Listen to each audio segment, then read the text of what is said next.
Okay, so ang una ko ituturo sa inyo yung influence line for reactions, specifically reactions ha. Ito ay for reactions. Ayan. So, ang pinakang rulings lang naman dito is i-consider lang natin yung isa sa reactions. So, either itong point A or point B. Dito muna tayo sa simply supported beams. Wala munang overhangs para simple lang. So, ngayon, ang rulings lang dito ay, for example, ito ay gawin natin influence line para dito sa RA. Okay, specifically dito sa RA. Meaning to say, hahanapin natin kung ano yung magiging reactions kapag may dumaan dito na load.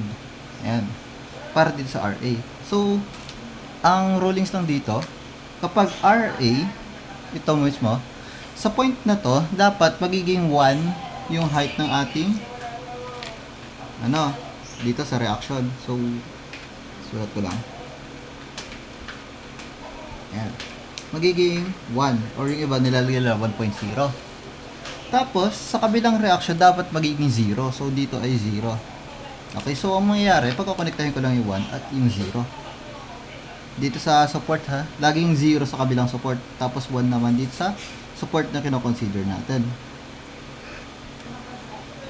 Ayan, magiging ganyan lang. Ngayon, pag i-consider naman natin yung influence line para dito sa RB, so, influence line ng RB, syempre, yung RB naman, yung magkakaroon ng 1 na height. So, lagay ko lang uli.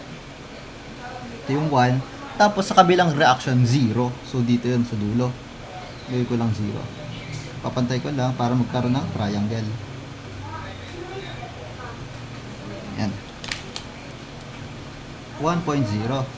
Tapos kapag maglalagay ka ng loads, mag-ratio and proportion ka na lang. Depende dito sa kung saan mo ilalagay itong load mo. So, ganyan lang naman. Simple lang naman kapag influence lang ng reaction. So, what if may overhang? Ang gagawin lang naman natin is same pa rin. So, ito, influence line for RA dito sa pin natin. So, as I've said kanina, dapat 1 yung magiging value ng ating height ng triangle. So, dito 1. Tapos, sa reaction, dapat magiging 0. So, lagyan ko lang ng guideline siguro. Pero hindi to shear and moment ha. Medyo kamukha lang pero hindi yan shear and moment. Ayan. So, ito, yung 1, pupunta dito sa 0.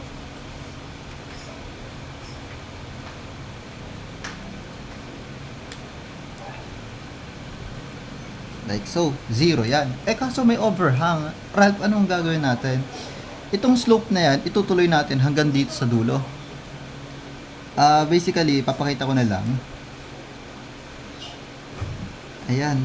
Magkakaroon ng parang negative na reaction. Ayan. So, ano yung value nito?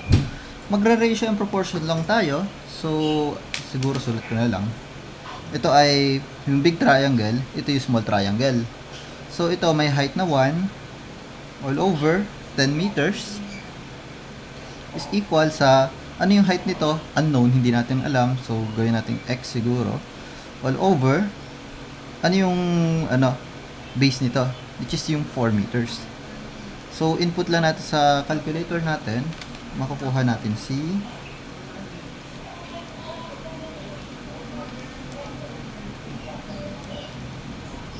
0.4. So, since nasa ilalim yan, yan ay negative 0.4. So, meaning to say, kapag pala naglagay tayo ng loads dito sa may overhang, magiging negative yung RA natin. Kung hindi ka naniniwala, sige, bigay tayo example. Lagay natin dito sa dulo. Okay? Meron tayo 5 kN sa dulo. So, syempre, magmo-moment tayo dito sa ating roller. So, summation moment at B equal to 0. So, meron tayong, dito yung load ha. Okay? So, yung RA, pag ganon, 10 times RA. Tapos, ito naman, 5, positive din kasi pa-clockwise po galit dito sa, with reference sa B. Pag ganon. So, plus 5 times 4 meters. Yung RA natin ngayon ay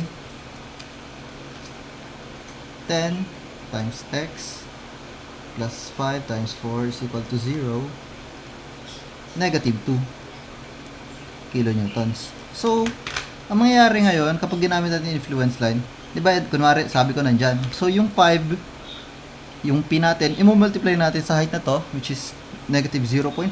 So, 5 times negative 0.4, magiging negative 2 yung lalabas sa calculator, which is same kapag nag-moment ka. Okay? So, pinrove ko lang na magiging negative talaga pag nandito na sa overhang. Next example is yung influence line para dito sa roller natin.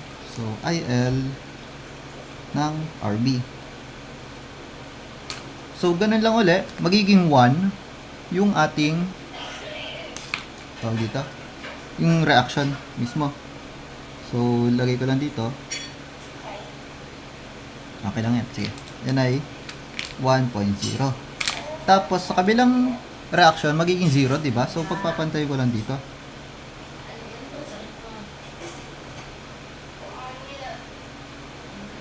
Oops. Yan. Tapos, meron pa tayong space dito.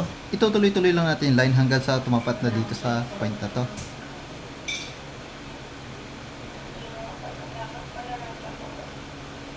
Ay, sumobra. Pero as you may see naman, lumaki. So, computein lang natin. Ratio and proportion lang uli. Ito yung small triangle natin na 1 over yung base niya is 10 is equal sa ano yung height nito, hindi natin alam. So, gawin natin x all over ano yung base niya. So, ito ay 10 plus 4. So, 14. Yung x natin ngayon ay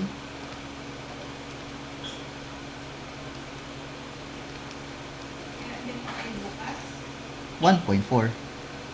So, meaning to say, ito ay 1.4 daw.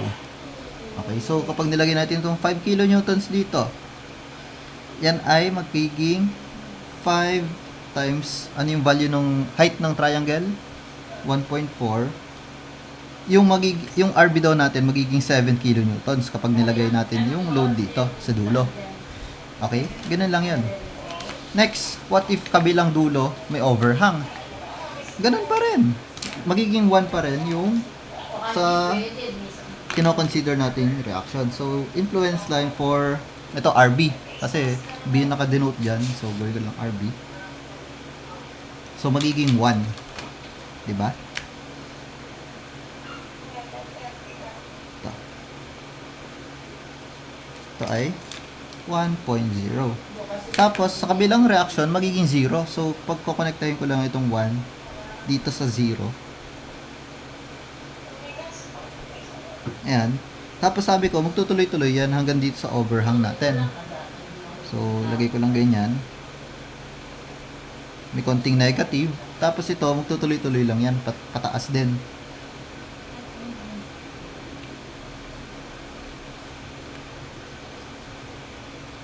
Ayan. Hahanapin natin yung value nito, tsaka value nito. So, madali lang naman. Ito muna unahin natin. So, yan ay consider natin tong triangle na to. Meron tayong 1 all over. Yung base niya na 10 meters. Ito yun. Is equal sa ano yung height nito. Hindi natin alam. So, unknown. All over. Ano yung base nito? Itong malaking triangle. Yan ay 14. 10 plus 4. Hindi ito yung hati. Yan. So, 10 plus 4. So, yung x natin, well, kamukha lang naman ito. So, copyahin ko na lang. Yan ay 1.4. Tapos, ito namang maliit na to, computein natin. Yan ay magiging, sige, consider natin itong triangle na to. Ito yung big triangle, tapos ito yung small triangle. Meaning to say, big triangle natin is 1 over 10 is equal sa x. Kasi unknown to. Tapos, ano yung height? Base niya, 2 meters. So, I think magiging 1.2 ata ito. Ewan ka lang. Yan lang. Hindi ko rin alam. 0.2 lang pala. So, 0.2. Negative. Kasi nasa ilalim, 'di ba? So ito ay negative 0.2. Lastly, last example sa mga reactions is yung influence line dito sa RC natin. So RC. So, as I've said, saan natin ilalagay 1.0? Dapat dito sa reaction na kino-consider natin. So, magiging dito yan. Yan. 1.0. Tapos, sa kabilang reaction, magiging 0. So, ilalagay ko lang dito. Yan. Tapos, dapat magtutuloy-tuloy yan hanggang sa makover niya yung buong beam. Yung ganyan linya.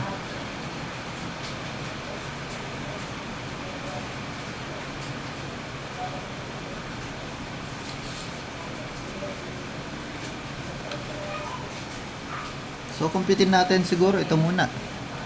So, magiging, ano yan, ito muna yung triangle na to. Which is 10 meters. Base dito. So, ang height nito, unahin ko na muna, 1 all over 10 is equal sa, ano yung height nito? Hindi natin alam. So, unknown. All over, ano yung base nito? Yung length. 10 plus 2, which is 12. So, ang magiging height nito ay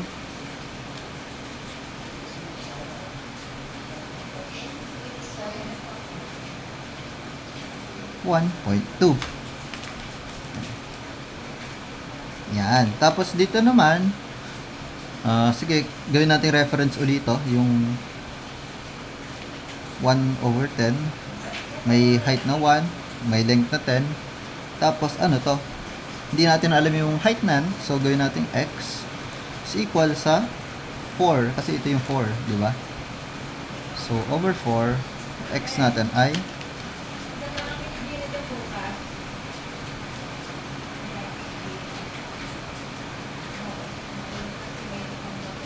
0.4.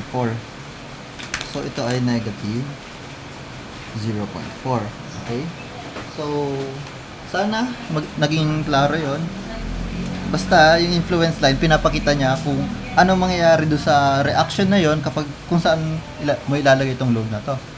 So, kunwari, nilagay mo siya dito, malaki yung RB, tapos dito, nagne-negative naman yung RC. And vice versa naman kapag dito ko nilagay sa dulo. Yung RB, nakalagay dito, magiging negative, tapos yung RC natin magiging positive na malaki. Okay? Ganun lang.